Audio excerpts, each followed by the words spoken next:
ஆண்டவரும் உலக இரட்சகருமாகிய இயேசு கிறிஸ்துவின் இனிய நாமத்தில் யாவருக்கும் என் அன்பின் வாழ்த்துக்கள். வழிகளிலே நின்று பூர்வ பாதைகள் என்னவென்று கேட்டு விசாரித்து நல்ல வழி எங்கே என்று பார்த்து அதிலே நடவுங்கள், அப்பொழுது உங்கள் ஆத்துமாவுக்கு இளைப்பாறுதல் கிடைக்கும் என்று கர்த்தர் சொல்லுகிறார். எரேமியா 6:16. இப்பொழுதும் நீங்கள் உங்கள் வழிகளையும் உங்கள் கிரியைகளையும் சீர்படுத்தி உங்கள் தேவனாகிய கர்த்தருடைய சத்தத்தை கேளுங்கள். அப்பொழுது கர்த்தர் உங்களுக்கு விரோதமாய் சொன்ன தீங்குக்கு மனஸ்தாபப்படுவார். உங்கள் வழிகளை சிந்தித்து பாருங்கள் என்று சேனைகளின் கர்த்தர் சொல்லுகிறார். உங்கள் வழிகளையும் உங்கள் கிரியைகளையும் சீர்படுத்துங்கள், அப்பொழுது நீங்கள் இருக்கும் ஸ்தலத்திலே குடியிருக்க பண்ணுவார். கர்த்தருடைய வழிகளை காத்து கொண்டு வந்தேன், நான் என் தேவனுக்கு துரோகம் பண்ணினதில்லை. அவருடைய நியாயங்களெல்லாம் எனக்கு முன்பாக நிறுத்தினேன். நான் அவருடைய பிரமாணங்களை விட்டு விலகாமல் அவர் முன்பாக மன உண்மையாயிருந்து என் துர்க்குணத்துக்கு என்னை விலக்கி காத்து கொண்டேன் என்கிறார் தாவீது. நம்முடைய ஆவிக்குரிய வழிகளை சற்றே ஆராய்ந்து பார்ப்போம். கர்த்தருக்குள் இருக்கிறேன் என்று வெறும் வாயினால் அறிக்கை பண்ணாமல் கிரியைகளினாலே செயல்படுத்துவோம். தேவன் நம்மில் வாசமாய் உள்ளாரா? ஆவியானவர் நம்மை நடத்துகிறாரா? அல்லது மனுஷீக ஆவி நம்மை ஆளுகை செய்கிறதா என நம்மை சற்றே ஆராய்ந்து பார்ப்போம். உண்மையான இரட்சிப்பிலே இருக்கிறோமா? ஆவியின் அபிஷேகம் பெற்றுள்ளோமா? பெற்றதான அபிஷேகத்தை அனல் மூட்டுகிறீர்களா? அவரோடும் சமாதானத்தை கடைபிடிக்கிறீர்களா? அல்லது உலக காரியத்திலே கவனமாய் இருக்கிறீர்களா?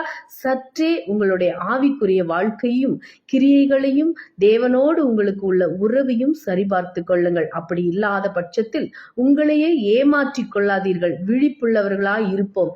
இரட்சகர் சீக்கிரமாய் வரப்போகிறார். அவர் உங்களுக்கு பிரகாசமுள்ள மனக்கண்களை கொடுக்க வேண்டும் என்று வேண்டிக் கொள்கிறேன். எபேசியர் 1:19.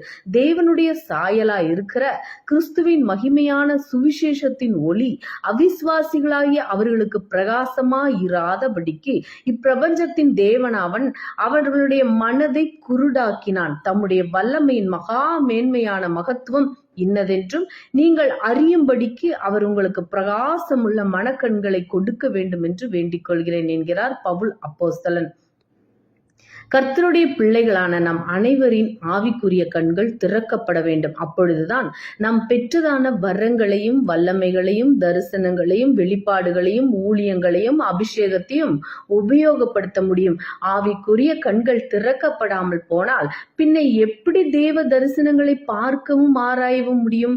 நம் கையிலே கொடுக்கப்பட்ட ஆடுகளை மேய்க்க முடியும். தரிசனம் இல்லாத இடத்தில் ஜனங்கள் விழுந்து போவார்கள் என்று சாலமோன் ராஜா கூறுகிறார். சொப்பனங்கண்டேன் என்று என் நாமத்தை சொல்லி பொய் தீர்க்க தரிசனம் உரைக்கிற தீர்க்க தரிசிகள் சொல்லுகிறதை கேட்டேன் என்று கர்த்தர் சொல்லுகிறார். எப்படியெனில் தேவ மனுஷனின் ஆவிக்குரிய கண்கள் திறக்கப்படாவிடில் மாம்சத்திலே காண்கிற சொப்பனமும் தரிசனமும் பொய்யாகத்தான் இருக்கும். ஆகவே விசுவாசிகளே, ஊழியர்களே, உங்களுடைய ஆவிக்குரிய கண்கள் திறக்கப்பட இப்பொழுதே உபவாசித்து ஜெபியுங்கள். அப்பொழுது உங்களுடைய ஊழியத்தில் அனல் பறக்கும். வைராக்கியமும் விரோதமும் எங்கே உண்டோ அங்கே கலகமும் சகல துர்ச்செய்கைகளும் உண்டு. யாக்கோபு 3:16. 6 காரியங்களை கர்த்தர் வெறுக்கிறார், 7 அவருக்கு அருவருப்பானவைகள். அவையாவன: மேட்டுமையான கண், பொய் நாவு, குற்றமற்றவர்களுடைய இரத்தம் சிந்தும் கை, தூராலோசனையை பிணைக்கும் இருதயம், தீங்கு செய்வதற்கு விரைந்தோடும் கால், அபத்தம் பேசும் பொய் சாட்சி, சகோதரருக்குள்ளே விரோதத்தை உண்டு பண்ணுதல் ஆகிய இவைகளே. நல் விஷயத்தில் வைராக்கியம் பாராட்டுவது நல்லதுதான், அதை எப்பொழுதும் பாராட்ட வேண்டும். உன்னிடத்தில் நீ அன்பு கூறுவது போல பிறனிடத்திலும் அன்பு கூறுவாயாக என்று வேத வாக்கியம் சொல்கிற ராஜரீக பிரமாணத்தை நீங்கள் நிறைவேற்றினால் நன்மை செய்வீர்கள். பட்சபாதம் உள்ளவர்களாய் இருப்பீர்களானால் பாவம் செய்து மீறினவர்கள் என்று நியாய பிரமாணத்தால் தீர்க்கப்படுவீர்கள். ஏனென்றால் இரக்கம் செய்யாதவனுக்கு இரக்கமில்லாத நியாய தீர்ப்பு கிடைக்கும். நியாய தீர்ப்புக்கு முன்பாக இரக்கம் மேன்மை பாராட்டும். அப்படியே விசுவாசமும் கிரியைகள் இல்லாதிருந்தால் தன்னில் தானே செத்ததாயிருக்கும். உங்கள் இருதயத்திலே கசப்பான வைராக்கியம் விரோதத்தையும் வைத்தீர்களானால் நீங்கள் பெருமை பாராட்டுதிருங்கள். இருங்கள். சத்தியத்துக்கு விரோதமாய் பொய் சொல்லாமலும் இருங்கள். உம்ரியின் குமாரனாகிய ஆகாப் தனக்கு முன்னிருந்த எல்லாரை பார்க்கிலும் கர்த்தரின் பார்வைக்கு பொல்லாப்பானதை செய்தான். 1 ராஜாக்கள் 16:30. கர்த்தர் எசபேலை குறித்தும் ஆகாப்பை குறித்தும் சொன்ன வார்த்தைகள்: நாய்கள் எசபேலை யெஸ்ரயேலின் மதில் அருகே தின்னும். ஆகாப்பின் சந்ததியில் பட்டணத்திலே சாகிறவனை நாய்களும் வெளியில் சாகிறவனை ஆகாயத்து பறவைகளும் தின்னும் என்றார். ஆகாப் இந்த வார்த்தைகளை கேட்டபோது தன் வஸ்திரங்களை கிழித்து தன் சரீரத்தின் மேல் இரட்டை போர்த்தி கொண்டு உபவாசம் பண்ணி இரட்டிலே படுத்து தாழ்மையாய் நடந்து கொண்டான். அவர் மரணத்துக்கு ஏதுவாய் இருந்தும் தன்னை தாழ்த்தினதினாலே அவரின் உயிர் அவருக்கு கிடைத்த பொக்கிஷமாகும். நீங்கள் இப்பொழுதே உபவாசத்தோடும் அழுகையோடும் புலம்பலோடும் உங்கள் முழு இருதயத்தோடும் என்னிடத்தில் திரும்புங்கள் என்று கர்த்தர் சொல்லுகிறார். சீயோனிலே எக்காலம் ஊதுங்கள், பரிசுத்த உபவாச நாளை நியமியுங்கள், விசேஷித்த ஆசரிப்பை கூறுங்கள் என்று யோவேல் தீர்க்கதரிசி சொல்லுகிறார். உபவாசம் தேவ பிள்ளைகளின் முதுகெலும்பு. அது எப்பொழுதும் உறுதியாய் இருக்க வேண்டும். ஜெபம் என்பது தேவனோடு உள்ள உறவு. தேவ உறவு எந்த காரணத்துக்காகவும் துண்டித்துக் கொள்ளக்கூடாது. தேவனோடு ஐக்கியமாகி இருந்தால் சத்துருவை எளிதாக முறியடிக்கலாம். வாதையும் பொல்லாப்பும் தீங்கும் நம்மை அணுகவே முடியாது. சத்துருவின் கோட்டை தகர்க்க வேண்டுமானால் எக்காலம் ஊத வேண்டியது அவசியம். உபவாசித்து பரிசுத்த ஆசரிப்பை ஏற்படுத்துவது அவசியம். யுத்தம் கர்த்தருடையது. நாமோ உபவாசத்திலும் ஜெபத்திலும் வேத வாசிப்பிலும் தேவ பிரசன்னத்திலும் அமர்ந்திருப்பது மிக மிக அவசியம். அப்பொழுது தேவன் உங்கள் விண்ணப்பத்திற்கு பதில் கொடுப்பார். கடினமான காரியத்தை என்னிடத்திலே கொண்டு வா, நான் வழக்காடுவேன் என்று கர்த்தர் சொல்லுகிறார். ஆதலால் நம் பிரச்சனையை கர்த்தரிடத்தில் சமர்ப்பிப்போம். அவரே நம் அனுகூலமான ஜெய பலமானவர். ஏற்ற காலத்திலே தேவன் உங்களை உயர்த்தும்படிக்கு அவருடைய பலத்த கைக்குள் அடங்கியிருங்கள். 1 பேதுரு 5:6. நீ கர்த்தருக்கு காத்திருந்து அவருடைய வழியை கைக்கொள். அப்பொழுது நீ பூமியை சுதந்திரித்துக் கொள்வதற்கு அவர் உன்னை உயர்த்துவார். துன்மார்க்கர் அறுப்புண்டு போவதை நீ காண்பாய். உங்களுக்குள்ளே யுத்தங்களும் சண்டைகளும் எதினாலே வருகிறது? உங்கள் அவயவங்களில் போர் செய்கிற இச்சைகளினால் அல்லவா?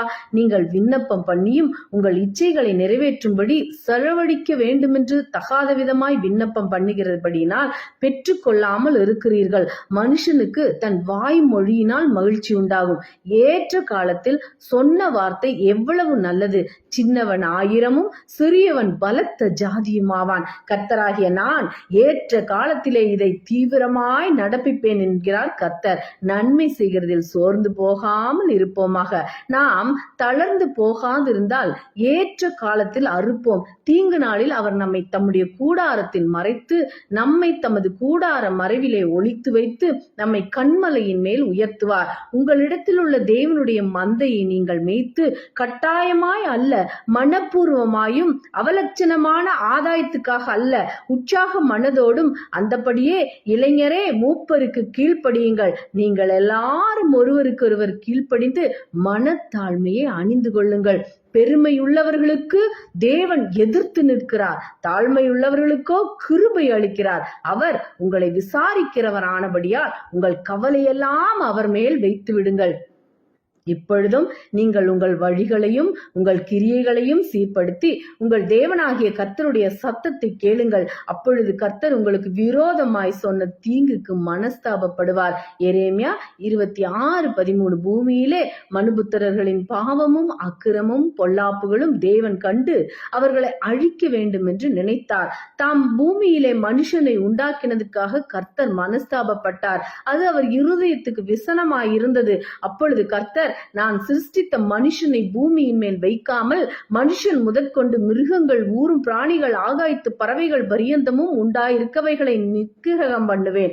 நான் அவர்களை உண்டாக்கினது எனக்கு மனஸ்தாபமாய் இருக்கிறது என்றார். நான் சவுலை ராஜாவாக்கினது எனக்கு மனஸ்தாபமாய் இருக்கிறது. அவன் என்னை விட்டு திரும்பி என் வார்த்தைகளை நிறைவேற்றாமல் போனான் என்றார். எருசலேமையும் அழிக்க தேவன் ஒரு தூதனை அனுப்பினார். ஆனாலும் அவன் அழிக்கையில் கர்த்தர் பார்த்து அந்த தீங்குக்கு மனஸ்தாபப்பட்டு சங்கரிக்கிற தூதனை நோக்கி, போதும், இப்போது உன் கையை நிறுத்து என்றார். அவர்கள் கூப்பிடுதலை அவர் கேட்கும் போதே அவர்களுக்கு உண்டான இடுக்கத்தை அவர் கண்ணோக்கி அவர்களுக்காக தமது உடன்படிக்கையை நினைத்து தமது மிகுந்த கிருபையின்படி மனஸ்தாபப்பட்டு அவர்களை சிறைப்பிடித்த யாவரும் அவர்களுக்கு இறங்கும்படி செய்தார்.